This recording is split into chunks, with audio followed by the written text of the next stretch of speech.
ঝিনাইদহ ৪ আসনের সংসদ সদস্য আনোয়ারুল আজিম আনার কি আসলেই খুন হয়েছেন? যদি বলি না, নিশ্চয়ই তেড়ে আসবেন এ কথা শুনে। গেল কয়েকদিন ধরে ঢাকা এবং কলকাতার পুলিশ বারবার বলে আসছেন হত্যা করা হয়েছে আনোয়ারুল আজিমকে। এরপর মরদেহ টুকরো টুকরো করে ট্রলি ব্যাগে ভরে ফেলে দেওয়া হয়েছে খালে। এমনকি ট্রলি ব্যাগে করে আনোয়ারুল আজিমের মরদেহের খণ্ডিত অংশ নিয়ে যাওয়ার সিসিটিভি ফুটেজও প্রকাশ করেছে পুলিশ। তারপরেও আহাম্মকের মতো বলছি তিনি খুন হননি, এই প্রশ্নই তো উঠবে। তার আগে কিছু প্রশ্নের অবতারণা করি, সেগুলোর উত্তর মিললে তারপর আসা যাবে আনোয়ারুল আজিমের খুন হওয়া নিয়ে কেন প্রশ্ন তুলছি।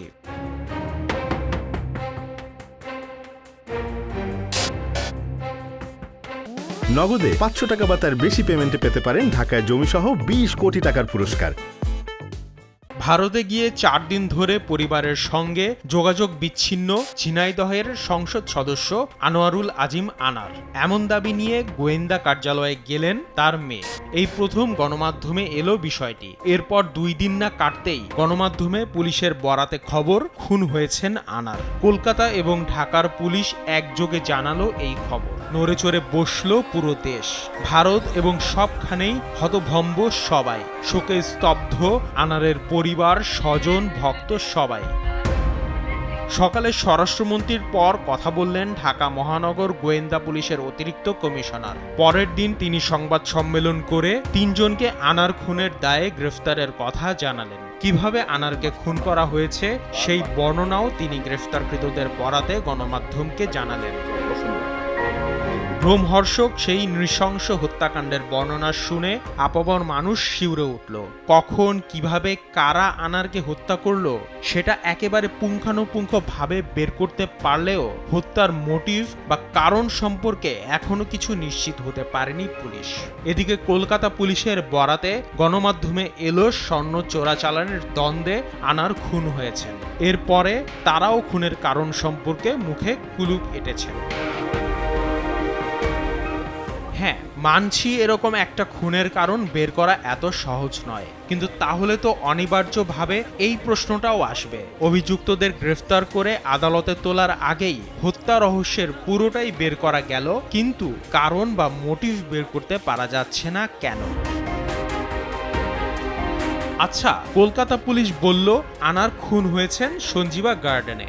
সেই ফ্ল্যাট থেকে আনারের রক্তমাখা কাপড় এবং জমাট রক্ত পাওয়া গেছে। এখন এটা যে আনারের রক্ত সেটা প্রমাণ হয়েছে কোথায়, কিভাবে? এটা তো অন্য কারো রক্তও হতে পারে। কোনো রকম বৈজ্ঞানিক প্রমাণ ছাড়াই তারা কিভাবে বললেন এটা আনোয়ারুল আজিম আনারের রক্ত? আদালতে কি টিকবে এসব কথা? নগদে 500 টাকা বা তার বেশি পেমেন্টে পেতে পারেন ঢাকায় জমিসহ 20 কোটি টাকার পুরস্কার। বলা হচ্ছে আনোয়ারুল আজিমের মরদেহ 80 টুকরো করে হলুদ মাখিয়ে খালে ফেলেছে হত্যাকারীরা। জিহাদকে নিয়ে 2 দিন ধরে খালে অভিযান চালাচ্ছে কলকাতার পুলিশ। টেলিভিশনগুলোর ফুটেজে বাগজোলা খাল যতটুকু দেখা গেছে, শীর্ণ জলাধার এক প্রায় মৃত খাল বলে মনে হচ্ছে। এটা সাগরও নয়, নদীও নয় যে স্রোতে ভেসে চলে যাবে খণ্ডিত মরদেহ। তবে কি জিহাদ বিভ্রান্ত করছে? আনোয়ারের মৃতদেহ নিয়ে যাওয়ার ট্রলি ব্যাগের ছবি প্রকাশ করা হয়েছে, কিন্তু এই ব্যাগের ভেতর যে আসলেই আনোয়ারুল আজিমের মৃতদেহের খণ্ডিত অংশ আছে সেটা প্রমাণ করলো কে? সিসিটিভির ফুটেজে পুলিশ ব্যাগ নিয়ে যেতে দেখেছে। লাশ কিংবা লাশের অংশ সেটার মধ্যে আছে নাকি অন্য কিছু আছে সেটা তো এখনো দেখেনি। তাহলে আরেকটি বিষয়, ঢাকার গোয়েন্দা পুলিশ বলল গ্রেফতারকৃতরা কিভাবে হত্যা করেছে সেই বর্ণনা দিয়েছে, কিন্তু এসব কথার কোনো আইনি মূল্য আছে? কোনো অভিযুক্ত ব্যক্তি পুলিশের কাছে কি বলল না বলল সেটা ফৌজদারি কার্যবিধিতে কোনো গুরুত্ব রাখে যতক্ষণ পর্যন্ত না আদালতের কাছে বলছে? বলছি না আনারকে হত্যা করা হয়নি, আবার যারা এখন পর্যন্ত গ্রেফতার হয়েছে তারাও হত্যাকাণ্ডের সঙ্গে জড়িত নন তাও বলছি না। শুধু বলতে চাইছি পুরো বিষয়টাই এখনো প্রমাণ সাপেক্ষ। আমাদের বিচার ব্যবস্থায় একটা কথা প্রচলিত আছে, কোনো ব্যক্তি গ্রেফতার হওয়ার পর তার আইনজীবীর সঙ্গে দেখা হওয়া আর না হওয়ার সময়ের মধ্যে বিস্তর ফারাক আছে। পুলিশ হেফাজতে থেকে ভয়ে কিংবা নানা পারিপার্শ্বিক কারণে অনেক কথাই স্বীকার করেন আসামিরা, কিন্তু আদালতে গেলে সেসবের অনেক কিছুই উল্টে যায়।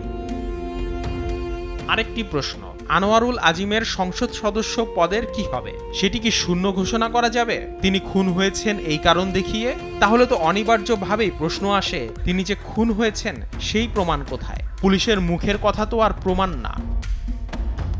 আসিফ মোহাম্মদ সিয়াম, সময় সংবাদ।